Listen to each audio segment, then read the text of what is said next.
Muy buenas tardes. Agradecer de verdad la invitación que me hacen en el día de hoy para participar en este evento con una experiencia de nuestra institución educativa. Agradecer la asistencia de ustedes. Tengo entendido que están desde las 8 de la mañana, entonces pues también me parece que es bien meritorio y eso significa que contamos con un auditorio, o cuento con un auditorio en este momento, en el cual el tema de la educación es un tema de mucha importancia, porque de lo contrario, pues estaríamos haciendo otra cosa diferente, festejando, por ejemplo, la medalla de oro de Mariana Pajón, ¿cierto? Y la otra medalla, ¿cierto? Bueno, muy bien. Voy a tratar en 20 minutos de contar un sueño que nos propusimos hace aproximadamente 23 años e inclusive las notas que van a encontrar en las diapositivas traté de no hacerles cambio porque se convirtieron prácticamente en nuestra carta de navegación y fue lo que escribimos hace 23 años y fue lo que nos propusimos realizar durante este tiempo. Nunca me imaginé que iba a tener todo este tiempo en la institución educativa José Acevedo y Gómez. Yo trabajo allá como rector y iniciamos en el año 1994. Cuando nosotros iniciamos en el año de 1994, digamos lo que en términos generales teníamos unos abrevaderos que eran bastante, digámoslo, como un motor impulsor, como un punto de partida que nos invitaba a soñar con la construcción de un nuevo país en el que seguimos soñando y en el que aspiramos que las decisiones que próximamente vamos a tomar realmente nos lleven a la transformación y a la construcción de un país diferente, un país que no esté atravesado por las violencias que nos han acompañado, como nos decía la doctora Isabel Puerta ahorita. Digamos lo que esos abrevaderos entonces son la Carta Constitucional de 1991 y la Ley General de Educación de 1994. Cuando nosotros empezamos y llegamos a esta institución que está ubicada en el barrio Guayabal, justamente en un sector comprendido entre el barrio Cristo Rey y digamos lo que estamos en límite con el municipio de Itagüí, nos encontrábamos con unas complejidades, con unas complejidades en la población, complejidades que podríamos identificar en muchos contextos de nuestra ciudad y de nuestro país. Una falta de presencia del Estado, digamos lo que un sector importante de la ciudad, donde los chicos no tenían la posibilidad de continuar sus estudios de educación secundaria y media, sino que estaba garantizado hasta la primaria, y después los estudiantes tenían serias dificultades para ingresar o para continuar con su formación académica. Muchachos desescolarizados. Digamos lo que existía en el contexto, nos movíamos en un contexto donde la ilegalidad era, digamos, la forma de vida, o sobre la ilegalidad estaba de alguna manera definida el sustento familiar de los jóvenes que nosotros teníamos o los que iban a estar en nuestra institución educativa. A eso se le suman muchas problemáticas que nosotros finalmente vamos a entender. La primera situación que nosotros quisimos hacer es cómo hacer de la escuela un espacio público y democrático. O sea, ¿y qué entender por lo público? Tenemos un concepto acá, lo que nosotros empezamos a definir en la fecha de 1994 como lo público. Entonces, lo público como realmente lo que es abierto, lo que está dispuesto, lo cosmopolita, lo que no tiene restricciones, lo que de alguna manera invita realmente a consolidar uno de los principios en nuestra Carta Constitucional, que son los derechos a la libertad de expresión. Entonces, cuando uno mira estos discursos, y vamos a ver lo que sucede en la escuela,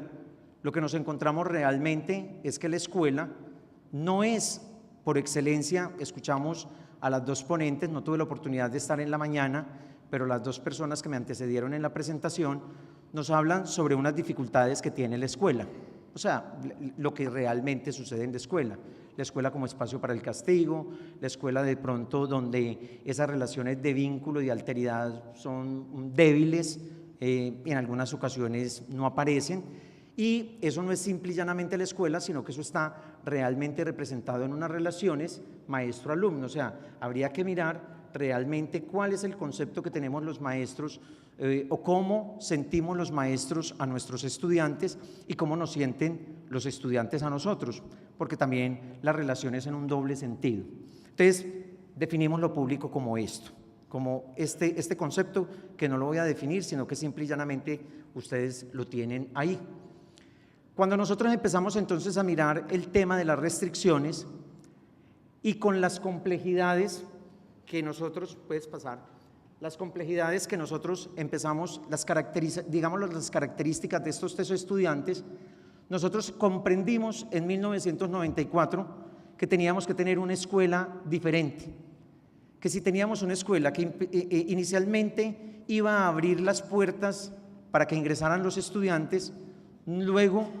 no podíamos tener unas normas o unas relaciones con los chicos para que finalmente terminaran desertando o se tuviesen que ir de la institución porque no estaban en condiciones realmente de someterse a la normatividad que nosotros estamos estableciendo. Pero ojo que en esto quiero que vamos entendiendo que no es que no existan normas porque concebimos lo público como un asunto carente de normas, al contrario, es donde construimos las normas con los actores que están participando y que están interviniendo en el proceso y que son en función de esos chicos que nosotros como adultos tratamos de ir construyendo esa normatividad. O sea, no es una normatividad que nosotros traemos de afuera para tratar de desarrollarla al interior de la escuela, sino con la lectura que hacemos de lo que está pasando en la escuela para que esas pequeñas normas que vamos estableciendo realmente tengan un sentido y puedan contribuir a la construcción de un proyecto social. Entonces, en ese orden de ideas, nos vamos encontrando con una caracterización de la población. Desde 1994, nosotros optamos por hacer varias acciones que estaban de alguna manera definidas, que ahorita nos hablaba Isabel, sobre el tema de la normatividad, toda la reglamentación y cómo de alguna manera también nos tenemos que volver un poco transgresores y nos tenemos que volver, de alguna manera, nos tenemos que atrever a hacer cosas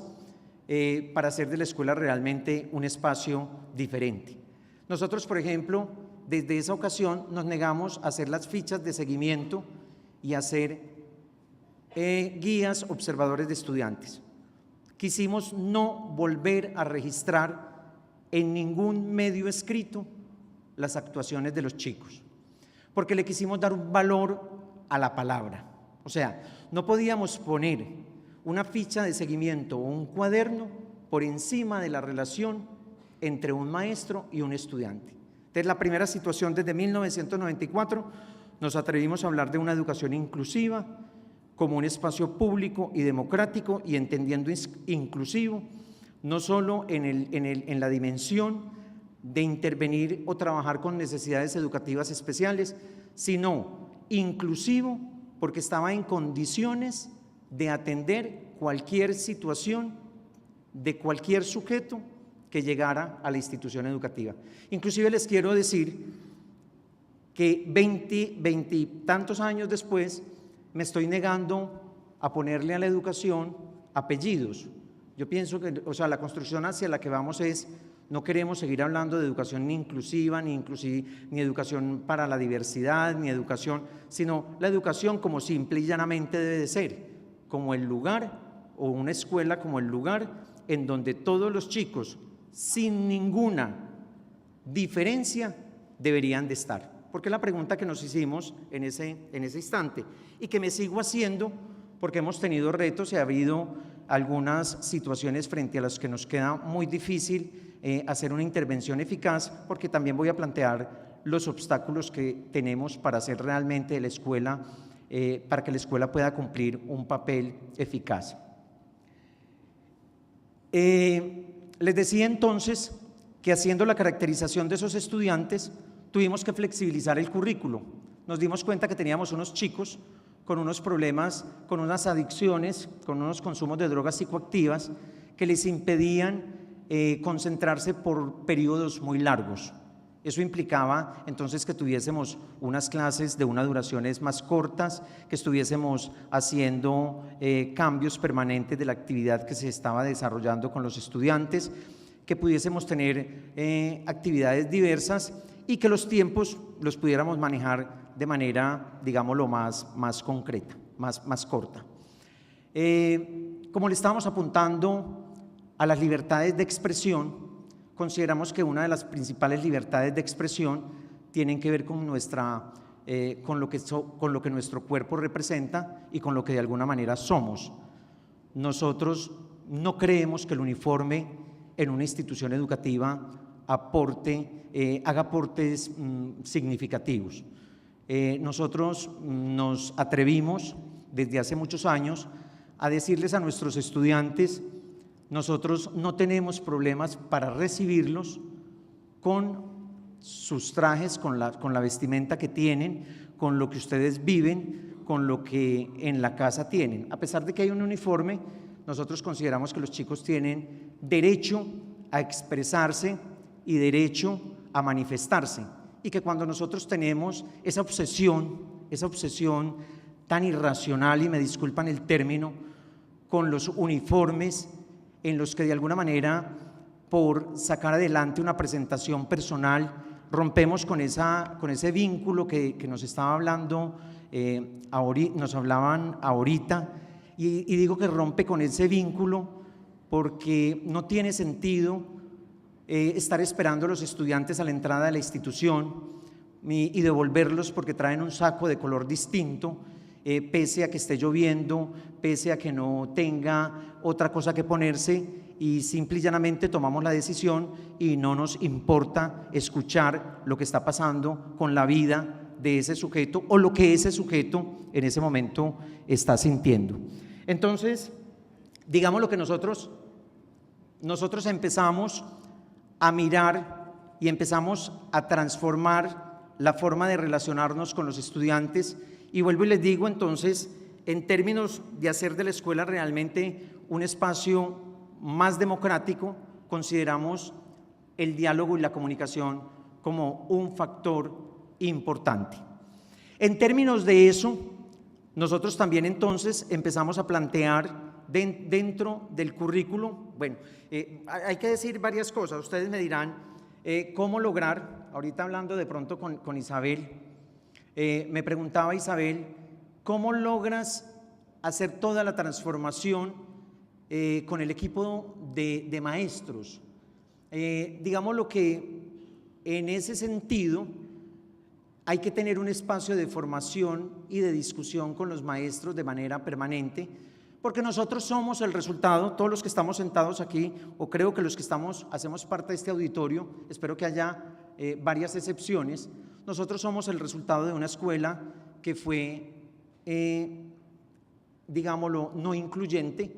una escuela en la que nosotros no pudimos relacionarnos con la diferencia, por eso somos de alguna manera también una sociedad a la que nos cuesta ver al otro como un complemento y no ver al otro como un riesgo, como un potencial, digámoslo, como un riesgo potencial. Entonces hemos tenido ese espacio de formación permanente y también hemos tenido con los maestros, o yo he tenido con los maestros, una relación bastante abierta en el sentido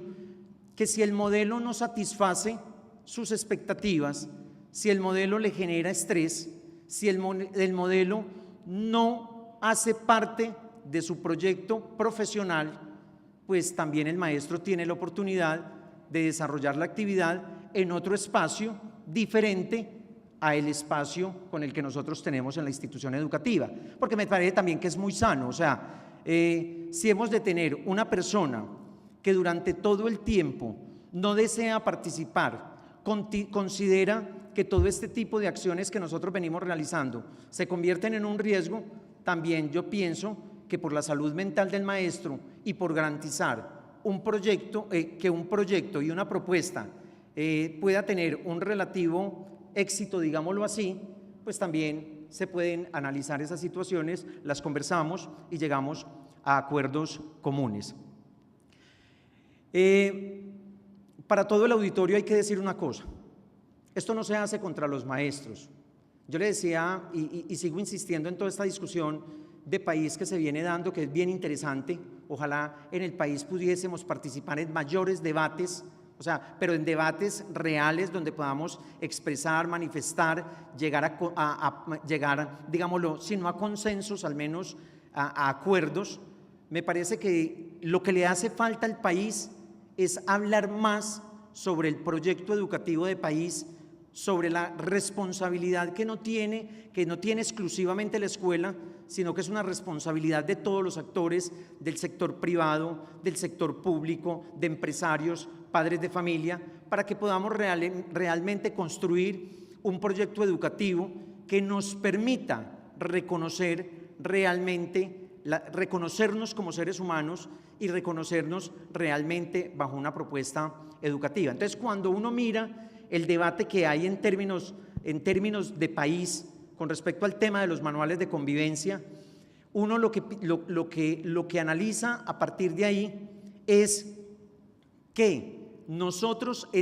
no podemos mirar el fenómeno como un asunto aislado de la educación, o sea, como si fuera una responsabilidad exclusiva de la educación. Es el resultado de un país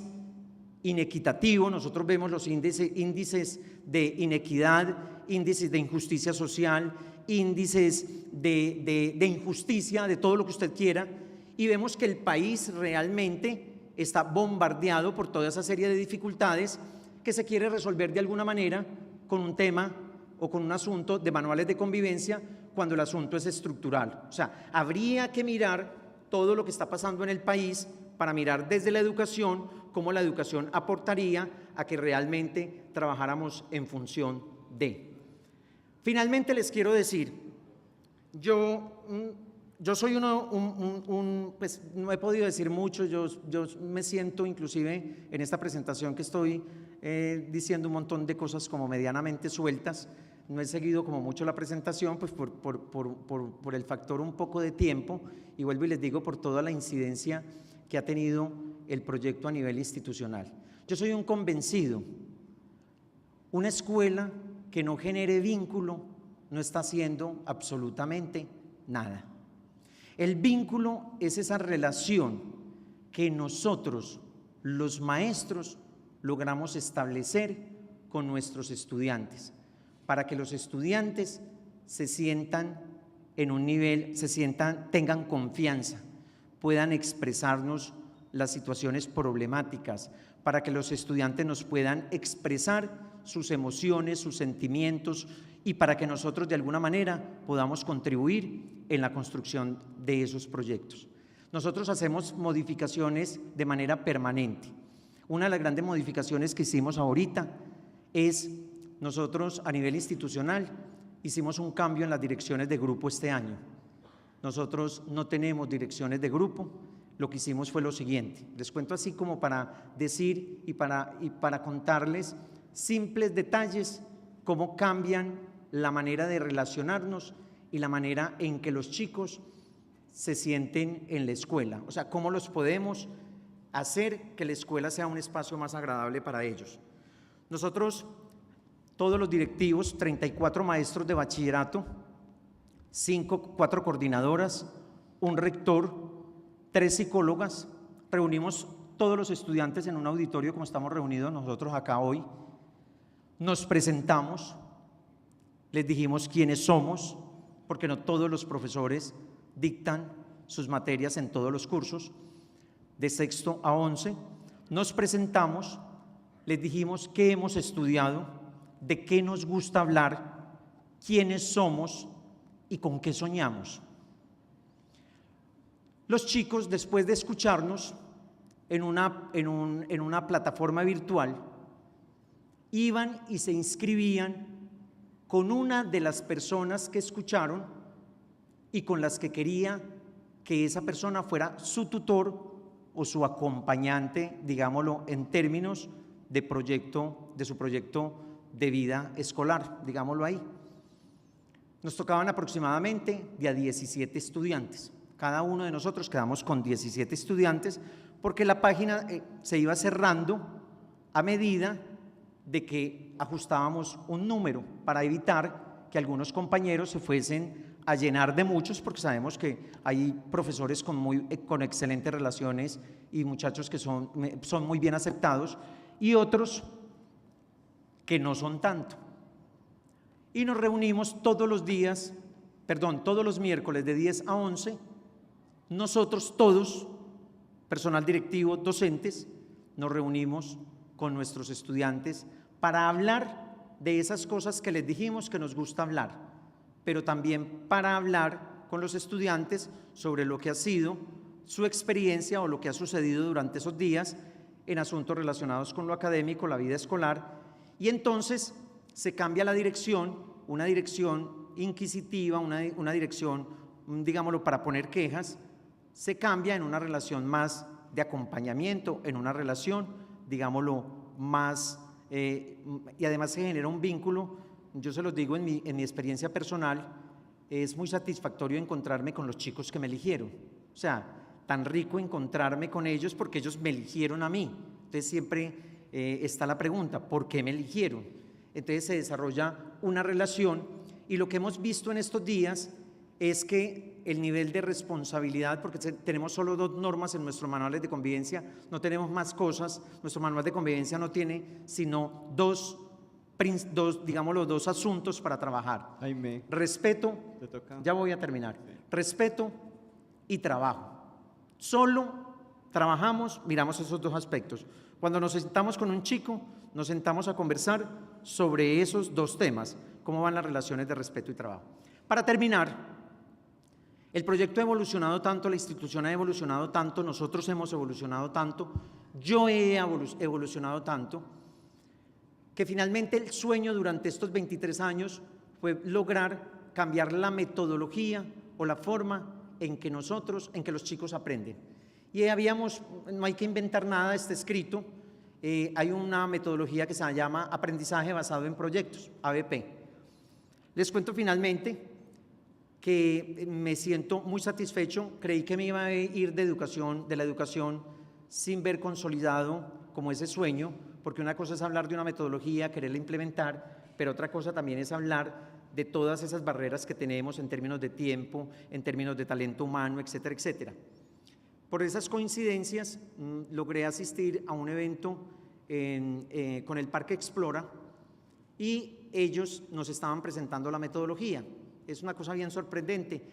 Hay otros que nos hablan en educación de qué hacer en educación y los maestros, es una invitación, a los maestros nos falta hablar más de lo que realmente hay que hacer en educación. Es muy triste que nos lo tengan que proponer de afuera. O sea, deberíamos de proponer nosotros, de tener más propuestas. Nosotros seríamos los que le deberíamos de estar proponiendo al sector productivo lo que hay que hacer en educación. Sin embargo, lo encontramos allá. Y finalmente, para terminar, les digo, se consolidó una alianza entre Parque Explora, Ruta N, Pro Antioquia, Secretaría de Educación y la institución educativa José Acevedo y Gómez, donde se logra casi todo. 3 formadores para trabajar con 3 equipos de trabajo, o sea, para tener una tutoría permanente con los maestros en el aprendizaje basado en proyectos.